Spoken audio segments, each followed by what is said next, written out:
مايكل عادل صوري، سن 26 سنة. كنت في الجيش جندي مجند سنتين. دخلت الجيش في الوادي الجديد، فحولوني على كيلو 100 نقطة الفرافرة. فكانت حياتي زي أي عسكري، كنا بناكل في طبق واحد، بنشرب في كوباية واحدة. كنا الضباط والعساكر زي الأخوات بالظبط. كنا لما يجوا الجماعة المسلمين يفطروا، احنا كنا في رمضان، كنا بنمسك الخدمات، احنا نأمن الطريق بحيث يصلوا وبحيث يفطروا في أمان والكلام من ده. أنا كنت ماضي على مخزن سلاح وذخيرة. الحادثة بتاعتي بتاريخ 19/7/2014. عدوا علينا 4 عربيات دفع رباعي لاند كلوزر سياحي طبعا، لأن الطريق سياحي.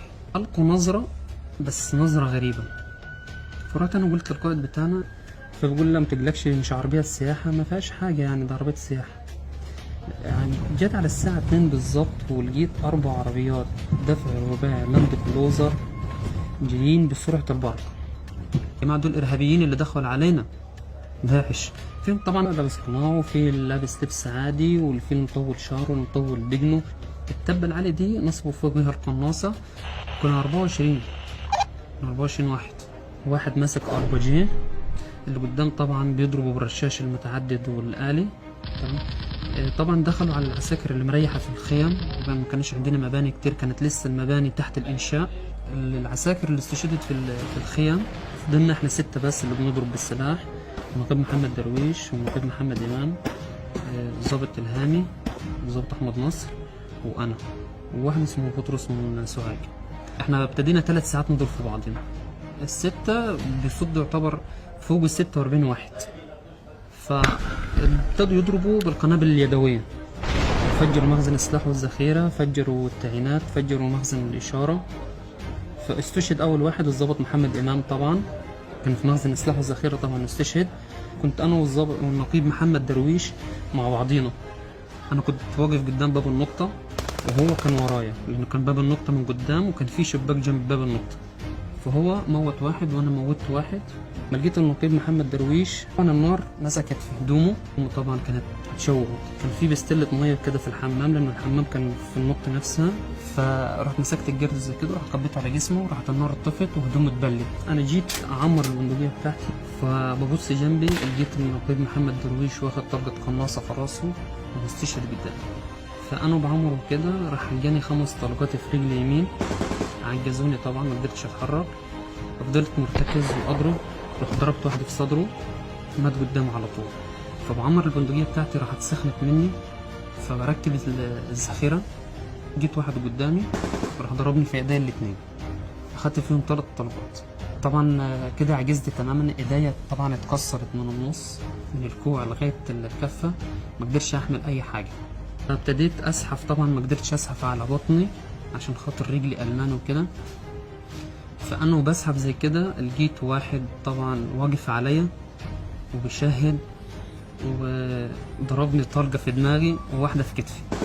اللي في كتفي جات سطحيا، اللي في دماغي عملت لي نزيف وارتجاج وشرخ في الجمجمة. طبعا دي معجزة من عند ربنا طبعا. هو خلاص قالك ده مات، لا مفر منه. وصليت بين اللازم كده، فبقول له يا رب اديني فرصة، اديني حياة جديدة، أرجوك اديني فرصة زي كده. فلقيت حاجة كده يد شيلاني وراحت موداني تحت حيطة، لأنه خلاص دي آخر اللحظات بتاعتي، لأنه خلاص جبت دم من بقي ومن مناخيري وداني وجسمي كله ابتدى ينزف. فرحت الحيطة وراحت وقع علي، غطت الجزء التحتاني ده كله. طبعا ما قدرتش اتنفس طبعا، لأنه خلاص كانت تحتي في قزاز تمام من الشبابيك والكلام ده، النقطة كلها اتفجرت. كان عندنا عربيتين برضو اتفجروا، كلهم استشهدوا. وفضلت انا في اللحظات دي جاء الدعم بتاعنا، جاء انقذنا وابتدى يتعامل برضو مع الارهاب. ورغم ذلك احنا مسكنا 4 عربيات، منهم عربية محملة 4 براميل متفجرات. البرميل الواحد يفجر 100 كيلو متر مربع. تصور لو العربية دي بس دخلت مصر كانت عملت ايه.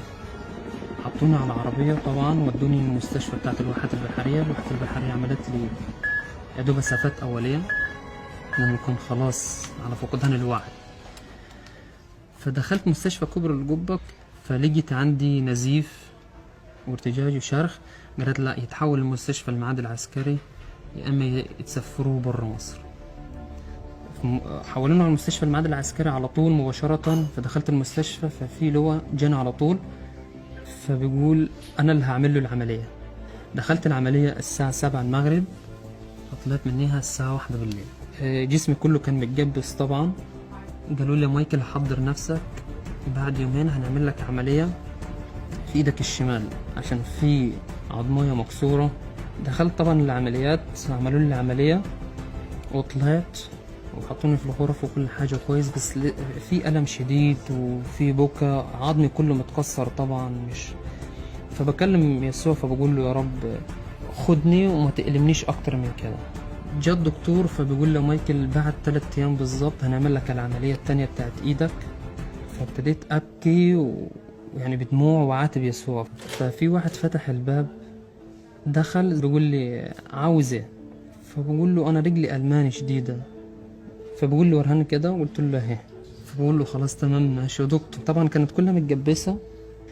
فلما حط ايده على ركبتي حسيت زي في نار طالعة. بقول له في نار في رجلي طالعة. فبقول لي ايوه ما انا عارف، بس انا هخلي لك شوكة في رجلك عشان تفتكرني. انا قلت له هو انت السيد المسيح؟ فبص له زي كده يعني نظرة كده مش مصدق نفسي انك انت فعلا جيت. الطلقة راح طلعت الناحية التانية مباشرة على طول. السيد المسيح طبعا فبقول لي عاوز حاجة تاني؟ قلت له انا ما شايفش، انا عاوز اشوف. فحط طبعا يده على عيوني خلاني شفت. فبقول عاوز حاجة تاني؟ قلت له انا عاوز اشوف طريقك بصراحة، ادور على خلاص نفسي. فبيقول لي لسه المشوار بتاعك طويل. فباركني وطلع على طول. جت الدكاترة طبعا عشان فكوا الجبيرة. اديت لقي الرصاص طالع لوحده من اللحم. راح جاب الدكتور زي مرقاط كده وابتدي يطلعهم. طلع 4، انا واخد 5، طلع 4. هي طلقة ولسه موجودة في رجلي، ما ينفعش تطلع. الدكاترة قالت لي لو طلعت هتعمل لك عجز. فانا افتكرت كلام يسوع ليا لما بيقول لي انا هسيب لك شوكة عشان تفتكرني. عملوا لي اشعة لقيوا المفصل سليم، ما فيهوش اي حاجة نهائيا، ما فيهوش اي كسور خالص. فبيقولوا لي ايه اللي حصل معك؟ حكيت لهم طبعا اللي حصل معايا بالليل كله. فالدكتور سيد فبيقول لي هو كان نقيب، ظابط نقيب، فبيقول لي انا عاوز صورة للمسيح. فاهلي لما جونوا كده اديتهم صورة وقلت لهم انا عاوز كذا كذا كذا. جابوا له صورة اديتها للدكتور سيد. انه اهلي اساسا ما كانوش يعرفوا ان انا في المستشفى او مضروب بالنار او اي حاجة. عرفوا بعد 15 يوم ان انا مضروب بالنار. طبعا دي معجزة طبعا السيد المسيح ادهاني، اداني حياة جديدة واداني رسالة اوصلها. تمام، انه لازم الكل يدعيه. تمام، انه لازم الكل يبقى واثق فيه، انه هو مش بعيد عن حد، هو اللي حمينا.